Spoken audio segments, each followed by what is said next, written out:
My name is Dr. Anthony Levatino. I'm a practicing obstetrician-gynecologist and I've performed over 1,200 abortions. Today I'm going to describe a first trimester surgical abortion called suction D&C, dilatation and curettage. This is the most frequently performed abortion and is used typically from 5 to 13 weeks of pregnancy. After administering anesthesia, the abortionist uses a speculum like this. This is placed inside the vagina and opened using this screw on the side, allowing the abortionist to see the cervix, the entrance to the uterus. The cervix acts as a gate that stays closed for the duration of pregnancy, protecting the baby until it is ready for birth.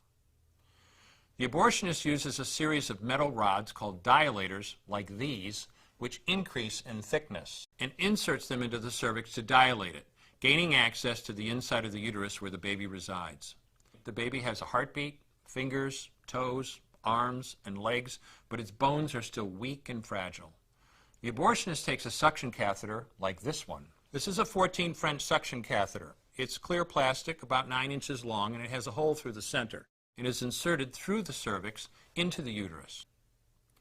The suction machine is then turned on with a force 10 to 20 times more powerful than your household vacuum cleaner. The baby is rapidly torn apart by the force of the suction and squeezed through this tubing down into the suction machine, followed by the placenta. Though the uterus is mostly emptied at this point, one of the risks of a suction D&C is incomplete abortion, essentially pieces of the baby or placenta left behind. This can lead to infection or bleeding. In an attempt to prevent this, the abortionist uses a curette to scrape a lining of the uterus. The curette is basically a long-handled curved blade. Once the uterus is empty, the speculum is removed and the abortion is complete. The risks of suction D&C include perforation or laceration of the uterus or cervix, potentially damaging intestine, bladder, and nearby blood vessels, hemorrhage, infection, and in rare instances, even death.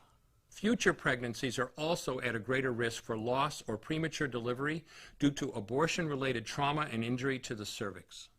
As I mentioned at the beginning, I'm Dr. Anthony Levatino, and in the early part of my career as an OBGYN, I performed over 1,200 abortions.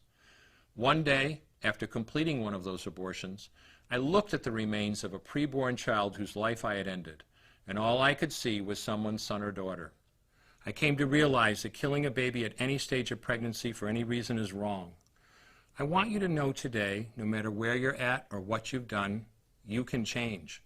Make a decision today to protect the preborn. Thank you for your time. I will no longer do any more abortions.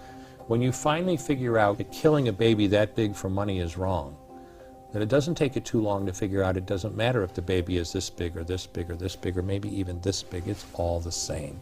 And I haven't done any since then and I never will.